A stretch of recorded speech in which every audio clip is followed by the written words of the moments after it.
light, like a tiny raindrop eager for flight. He wiggled and wobbled, ready to go, waiting for the wind to start his show. Down he plunged with a joyful splash, dancing through the air in a wild dash. He tickled the leaves and kissed the trees, whispering secrets to the buzzing bees.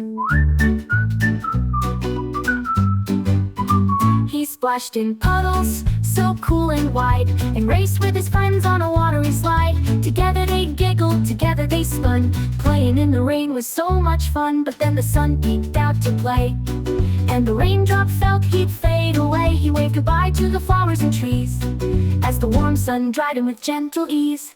Up he floated, light as a feather, back to the clouds to enjoy the weather. And there he rested, cozy and round, waiting for the next adventure he'd found. For raindrops, life is full of cheer, with new adventures year after year.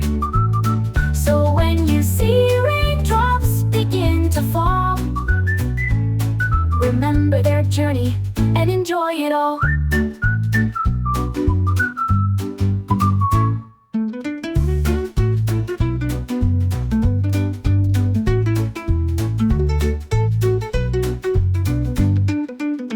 He splashed in puddles, so cool and wide, and raced with his friends on a watery slide. Together they giggled, together they spun. Playing in the rain was so much fun. But then the sun peeked out to play, and the raindrop felt he'd fade away. He waved goodbye to the flowers and trees, as the warm sun dried him with gentle ease. But then the sun peeked out to play, and the raindrop felt he'd fade away. He waved goodbye to the flowers and trees, as the warm sun dried him with gentle ease. But then the sun peeked out to play, and the raindrop felt he'd fade away. He waved goodbye to the flowers and trees, as the warm sun dried him with gentle ease.